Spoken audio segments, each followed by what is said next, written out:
Hope everything is fine with you. Ishtaq Ahmed back with some reviews and some more updates regarding the Australian border opening for international students.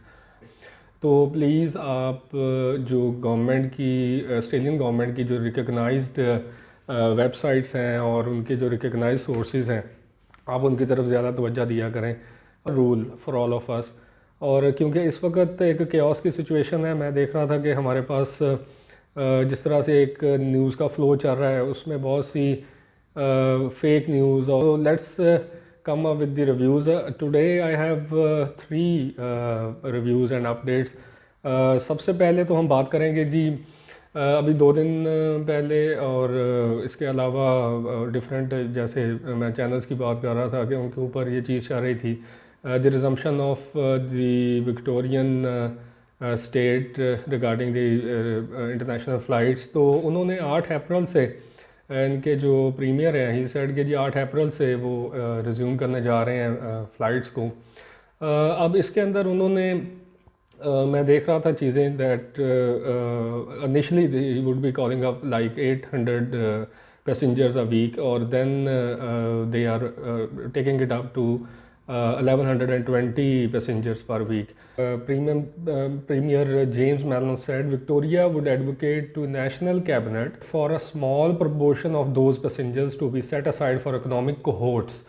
अब sky news ने इन economic cohorts के हवाले से बताया कि these economic travellers such as film crew, international students and people with skill needed in Victoria. तो ये बात आप इस चीज़ को प्लीज़ अंडरस्टैंड करें और इस चीज़ को जो है you keep in mind that international education is subject of the federal government. This is the subject of the national cabinet.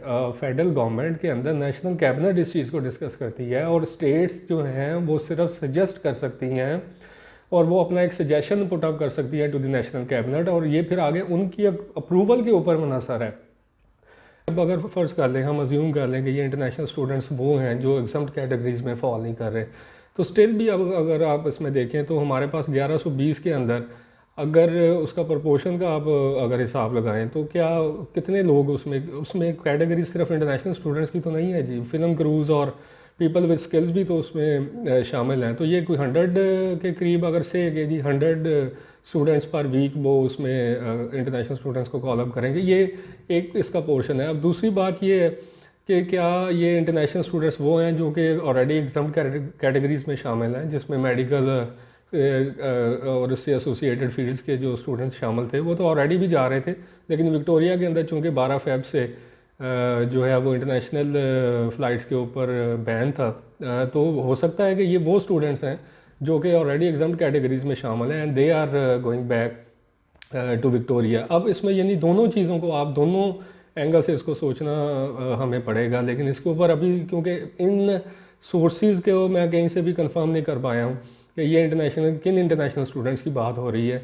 अगर तो ये जो नए यानी जो हमारे एक general category of international students है अगर उनकी बात भी हो रही है तो कितने नंबर्स, अगर 1120 में से कितने नंबर्स जो हैं वो आप 100 को लेके जा रहे हैं या आप 200 को लेके जा रहे हैं, और फिर इंटरनेशनल स्टूडेंट्स कौन सी जो है वो स्टेट्स या कंट्रीज़ हैं जिनको आप प्रेफर कर रहे हैं, क्योंकि आप ऑस्ट्रेलियन गवर्नमेंट तो उसको सिंगापुर को ज़्यादा प्रेफरेंस उस हवाले से दे रही है या न्यूजीलैंड को दे रही है. तो ये चीज़ें हम उसको जो है वो लेटर ऑन कंफर्म होंगी तो इस पर कोई बात की जा सकती है जी. अब इसके अंदर एक और जो इंटरनेशनल स्टूडेंट्स के हवाले से जो एक इम्पॉर्टेंट अपडेट है, ये बहुत इंपॉर्टेंट चीज़ है कि एक जो एजुकेशन इंडस्ट्री है they have come up with a single voice और 26 मार्च को they have met with the federal government जिसमें उन्होंने डिस्कस किया है जी सेक्टर चूँकि वो बहुत एक क्राइसिस में जा रहा था. अब इस इंडस्ट्री में जो इस पूरी डिस्कशन के अंदर जो इंडस्ट्री रिप्रेजेंटेटिव्स थे उनमें universities Australia, international education students education agents association थी, इंग्लिश ऑस्ट्रेलिया थी, independent tertiary education council Australia थी and representatives of independent schools and state run study bodies शामिल थी. तो उन्होंने गवर्नमेंट को अब क्लियरली ये बात की है जी कि जो इंडस्ट्री है क्योंकि इससे पहले जो इंडस्ट्री की तरफ से कोई, क्योंकि आईईए जो थे मिस्टर हनीवुड तो उसको लॉबी कर रहे थे, लेकिन इंडस्ट्री में से जो है वो कोई सिंगल वॉइस इस हवाले से पहले सामने नहीं आई थी. तो this is encouraging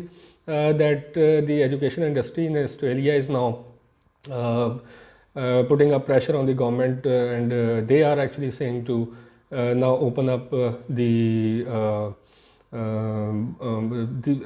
open up the borders for the international students. And also इसके अंदर जो न्यू साउथ वेल्स है और साउथ ऑस्ट्रेलिया है, they are highly likely to have the political will, क्योंकि ये जो बॉर्डर ओपनिंग है जी, ये इंटरनेशनल स्टूडेंट्स के हवाले से it all depends on the political will, और अगर वो पॉलिटिकल विल है तो ये ओपन होगा जी, अदरवाइज़ इसमें हमें कुछ चीज़ें डिलेड जो है वो नज़र आ रही हैं. तो ये एक अच्छी इसमें न्यूज़ है कि now the industry is raising up voices in this regard.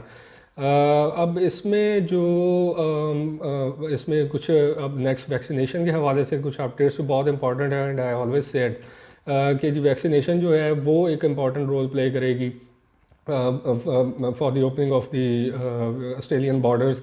तो इस हवाले से अब मैं आपको अपडेट देता चलूँ कि इस वक्त ऑस्ट्रेलिया के अंदर जो सूरत हाल है, दैट सिर्फ एक हमारे पास क्वींसलैंड के अंदर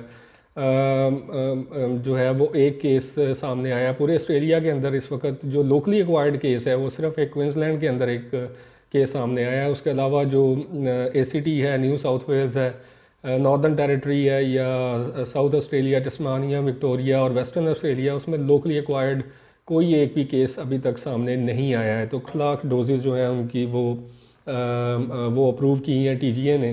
तो 8 लाख डोजेज़ तो इनकी अभी चल गई हैं. उसके अंदर जो है वैक्सीनेशन के अंदर लोकली मैन्युफैक्चर्ड जो वैक्सीनेशन है वो उसमें शुरू हो गई हैं.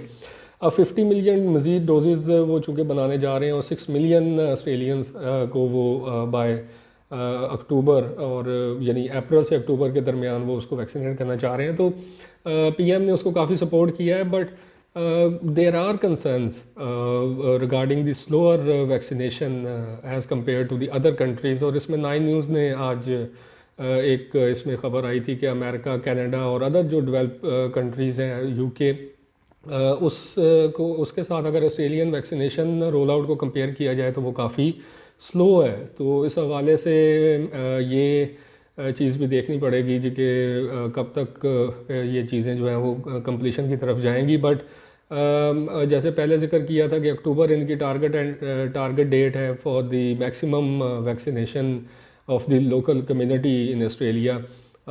तो ये स्लिप अगर होती है तो ये जनवरी और फेब के अंदर जाएगी. लेकिन इसके ऊपर अभी चीज़ें चूँकि प्रोग्रेस हो रही हैं और वो भी काफ़ी इसको पुशअप, गवर्नमेंट जो है वो पुशअप कर रही है. सो जैसे जैसे अपडेट्स आते रहेंगे मैं आपके साथ शेयर करता रहूँगा किया जाए. तो ये चीज़ें थी कुछ अपडेट्स और कुछ रिव्यूज़ थे इन हवाले से चीज़ों के जो अभी हमारी इंटरनेशनल बॉर्डर ओपनिंग और इंटरनेशनल स्टूडेंट्स के हवाले से चल रही हैं. इसमें मैं और लास्टली एक ज़िक्र करता चलूँ कि हमारे एक इंटरनेशनल स्टूडेंट कराची से जिनका ताल्लुक़ है, तो वो उनका नाम है अयाज़ यूनस हैं जी, 25 ईयर्स ऑफ एज, और उनकी डेथ हो गई NSW में जो फ्लड आया है उसमें. उनकी कार जो थी वो एक रोड साइड जो जिसमें पानी जमा था और उसमें वो सबमर्ज हो गई.